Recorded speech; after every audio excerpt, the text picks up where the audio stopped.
ከበረካ አንፃር ነው የምለው እኔ መፍትሄው ብቻ ነው እንደ ሙእሚን በረካ የሚባል ትልቅ ሐሳብ አለ እስልምና ውስጥ ነብዩ ሰለላሁ ዐለይሂ ወሰለም በጥንት ዘመን ከነበሩ ሰዎች ታሪክ አንስተው ይናገራሉ አንዲት ደመና እየተንቀሳቀሰች ያያል ሰውየው እቺ ደመና የት ነው የምትሄደው ደመናዋን መከተል ይጀምራል ደመናዋን እየተከተለ ሲሄድ አንድ ማሳ ጋር ስትደርስ ትቆማለች ደመናዋ አንድ ስንዝር ወደ ሌላ ማሳ ሳትሄድ ያችን ማሳ ብቻ አጠጥታ ትሄዳለች ምንድነው ይሄ ነገር ሌላው ላይ ሁሉ አልዘነበም አጋጥማችኋል አንዳንዴ አዎ በመኪና እየሄድኩ የሆነ ቦታ ዝናብ አለ ልክ እዚች ጋር ተከፍላ ደግሞ ዝናብ የለም ጀስት እንደዛ ማለት ነው አንድ ስንዝር ወደ ሌላ ማሳ ሳይሄድ ያችን ማሳ ብቻ አጠጥቶ ዝናቡ ቆሟል ምንድነው ይሄ ሰውዬ ጠየቀው ሰውዬው እኔ ማሳዬን ከሶስት ነው የምከፍለው አለ አንድ ሶስተኛው ሰደቃ ነው አለ አንድ ሶስተኛው ቤተሰቦችን መመግበው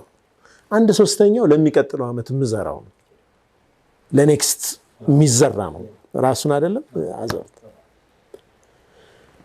ይህ ሰበብ ነው አላህ በረካ ያደረገለት ይህንን ሰውዬ እኛ የሚጠበቅብን ለማህበረሰቡ የምናበረክተው ነገር እንጂ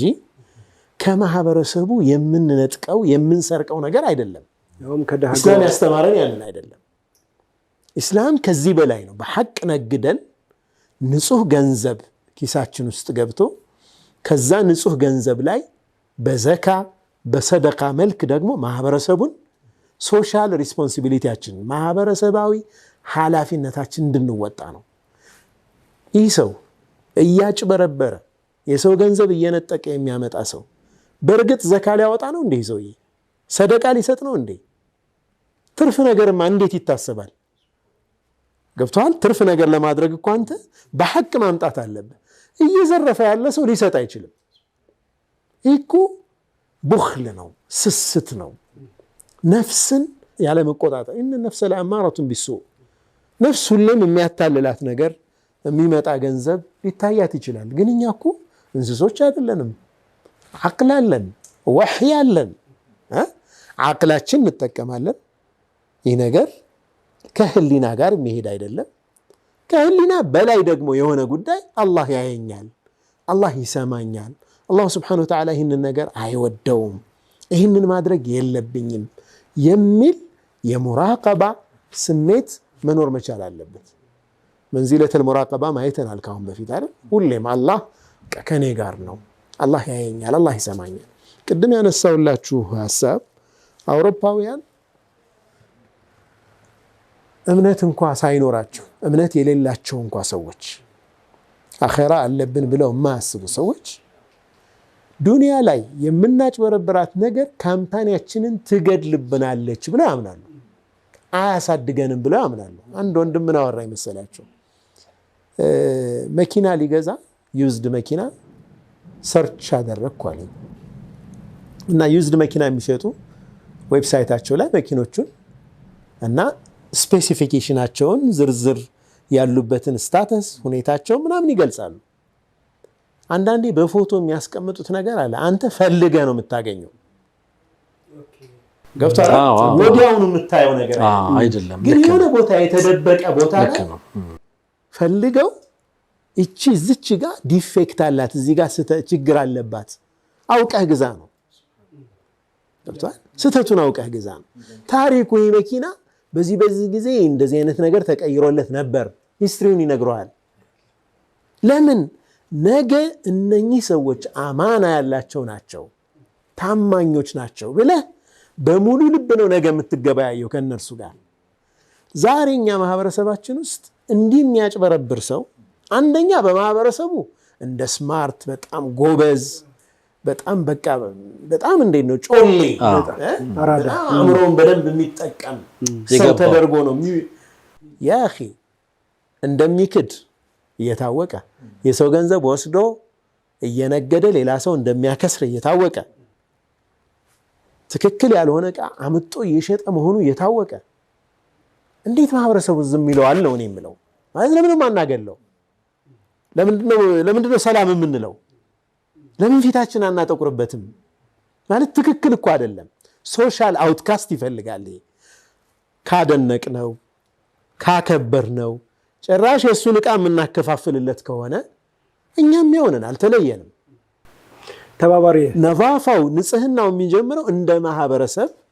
የሞራል ባራችንን የሞራል መመዘኛችንን ከፍ አድርገን እንዲህ የሚያደርጉ ሰዎች እንዲሸማቀቁ መደረግ መቻል አለበት አላህን ካልፈሩ እንኳን ሰው እንኳን ቢያንስ ሰው ይፍሩ እስኪ አይደል ሰውም እኮ እንዲፈራ ማድረግ ይቻላል ራሱን ማህበረሰቡ እንደ ማህበረሰብ እንዲያደረገ ሰው እንደም ከድርም ያገሉኛል ብሎ መፍራት አለበት እኮ መስጂድ ላይ ሰላም የሚለኝ ሰው አላገኝም እንደ የቀበሌው ሰው ይጠቋቆምብኛል ቀባሪ ያጣለው ማለት እኮ አለበት ኮምፎርታብሊ ነው እየተኖረ እኮ ያለው በጣም በቃ ተረጋግቶ ነው ማሐደት ሸይ ጎበዝ ነው እንጂ ጀግና የገባው ይባላል የገባው መኪና እየቀያየረ ነው በጣም በቃ ሰው እንደውም ቁጭ ብድግ ሊልለት ሁሉ ይችላልና ሰደቃ ሁሉ ይሰጣል ይሄ ሐቂቃ እኔ እንደ ማህበረሰብ ካምፔን ይፈልጋል ኹጥባዎች እኔ ፎከስ ማድረግ ኢማሞች በአንድ እንደው በቃ የሆኑ ወራት መዘመት ያለበት አጭበርባሪነትን መጠየፍ አይነት ስሜት ያለው ነገር መምጣት አለበት ቤዚክ እኮ ነገር ነው መሐመድ በቃ ይሄ እኮ የእስልምና መሰረታዊ ነገር እኮ ነው ኮር ቫልዩ አማና እኮ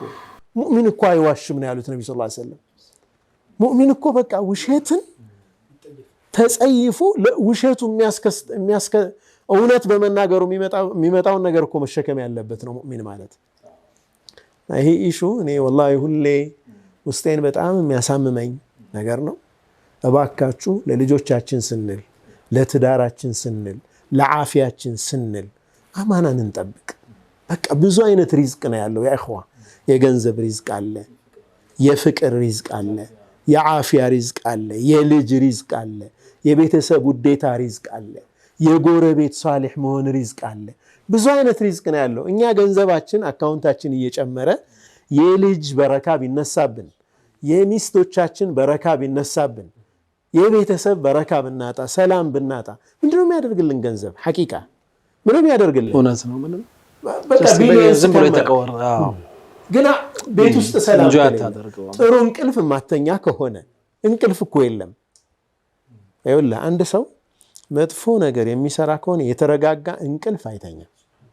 ይተኛል ካልከኝ ደግሞ ይሄ ደግሞ የባሰ ሙሲባ ነው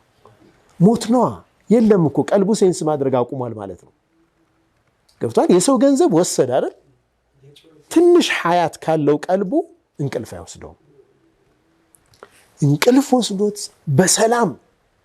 በቃ ዘግ ብሎ የሚያድር ከሆነ ደግሞ ይሄ ሞቷል ቀልብ የለውም አላህን ቀልብ እንዲሰጠው መለመን አለበት ምክንያቱም ሴንስ ማድረግ ራሱ ይሄን ጥፋተኛ ነኝ የሚለው ስሜት ራሱ የህያውነት ምልክት ነው ወንጀል እየሰራን ሰውን እያስከፋን ሰውን እያስለቀስን እኛ እንደፈለግን እየኖር ያ ሰው በሱ ገንዘብ በራሱ ገንዘብ እኔ ያለሁልህ እኔ ሸጥልሃለሁ እየተባለ ዕቃ ተረክቦ ያን ዕቃ በርካሽ ሽጦ ሌላ ስራ እየሰራበት ገንዘቡን ያ ሰው እባክህ ገንዘቤን ስጠኝ እያለ የለመነ ሽምግልና መቀመጥ አለብን هذا هو الواقع ይህ ደግሞ እየተደጋገመ ያለው እኔ ሌላው እንዳያውቅብን ምናምን የሚጠቅም አይመስለኝም በግልጽ እንነጋገር የኛ ማህበረሰብ የዚህ በሽታ ተጠቂ በዱንያ በጣም ተጠቂ ሆነናል እጅግ ማቴሪያሊስቲክ የሆነ ፍጹም ቁሳዊ የሆነ አስተሳሰብ እኛ ውስጥ ዳብሯል ይሄንን መለስ ብለን መቃየት ልጆቻችን ጋር ከመተላለፉ በፊት ይሄ ስሜት ይሄ አስተሳሰብ እነሱ አሻሽለው ከመስራታቸው በፊት የማጭበበሩን ስርዓት ነው ሊባል ይገባል ነው እሱ ብቻ አይደለም ማሜ እሱ ብቻ አይደለም ልጃችን ሳሊህ እንዲሆን ከፈለግን የአይናችን ማረፊያ እንዲሆን ከፈለግን ሐላል ምግብ እናብላ ያ አሁን